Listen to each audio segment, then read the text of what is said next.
خب همکاران محترم، در خصوص اینکه بحث تراز ارتفاعی، فرض بفرمایید توی یک پروژه‌ای مواجه شدید با اینکه بیشتر خاک برداری کرده بودن. خب این راهکار داره. ببینید، به عنوان ناظر لطفاً در هیچ شرایطی خودتون راهکار ندید. فرض بفرمایید یه همچین صحنه‌ای مواجه شدید، به هیچ عنوان به عنوان ناظر راهکار ارائه ندید، به دلیل اینکه این بحث افزایش خاک برداریه و به تبع نشستن پایین فونداسیون و برعکس این قضیه بعضی وقتا هست خاک برداری کمتر انجام شده، یعنی سطح بالاتر هست. حتما این موضوع به صورت کتبی باید به استحضار آقا یا خانم همکار مهندس طراح معمار برسه. طراح معمار باید ضوابط معماری رو کنترل بکنه. اگر ساختمون پایین‌تر باشه ممکنه بحث سرگیری رمپ وجود بیاد. اگر ساختمون بالاتر باشه، که ساختمان‌های تجاری که برای خیابون هستن، ممکنه افزایش ارتفاع سقف اول و پله در محور به وجود بیاد. پس لطف بفرمایید در صورتی که مشاهده کردید در ابتدا موضوع رو با طراح معمار مطرح بکنید. گزینه بعد با طراح ساز جهت ارائه راهکار.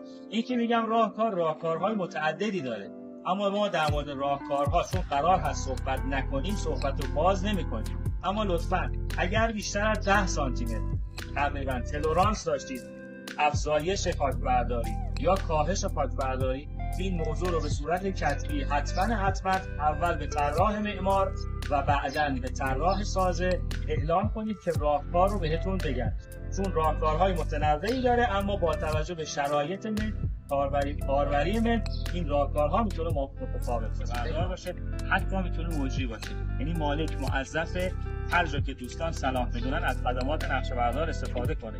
دلیل این قضیه چیه؟ عرض کردم خدمتتون، ما تو این مراحل که گوشه ساختمون رو مشخص می‌کنیم، پرونده‌های متعددی توی شورای انتظامی و مراجع قضایی مطرح میشه به دلیل اینکه محدوده بتون‌ریزی وارد حریم ساختمون همسایه میشه. نمونهش اینه که شانس بیاریم ساختمونی که کناری ساخته شده این اتفاق نیفتاده باشه، عین ساختمون کناری همین پروژه.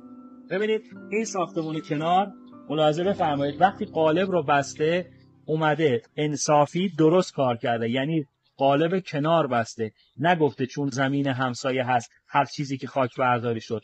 قالب بسته و اجازه نداده که بتون وارد حریم این ساختمون بشه.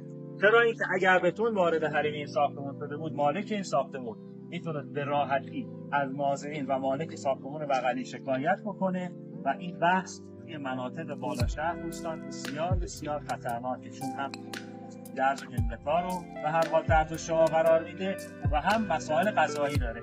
اینو هم لطف بفرمایید بهش توجه بکنید. و عمده صحبت ما توی این بازدید اول بحث ایمنی بود، بعد استفاده از بحث نقشه برداران در پروژه ها، تراز زیر میل، خط قالب، 4 بوته زمین و تراز روی بتون میل، که این عمده کاری است که ما توی این بازی خواستیم خدمتتون توضیح بدیم که اینا به عنوان ناظر باید در دستورکارتون قرار بدید. اولی که خب تشکر میکنم از مجموعه این پروژه که خب زحمت کشیدن، وقت گذاشتن، ما اومدیم توی پروژهشون. آقای مهندس خواجه‌پور و آقای مهندس روشادی که از همکاران کمیته تخصصی هستن، انشاءالله توی مراحل بعدی سعی میکنیم پله به پله، مرحله فونداسیون، مرحله ستون و دیوار، مرحله ترازهای پله، ریشه های پله و مرحله سقف خدمتتون باشیم که خدمت همکاران یک توضیح تصویری در خصوص موارد کنترلی داشته باشیم. خیلی ممنونم از حسن نظرتون.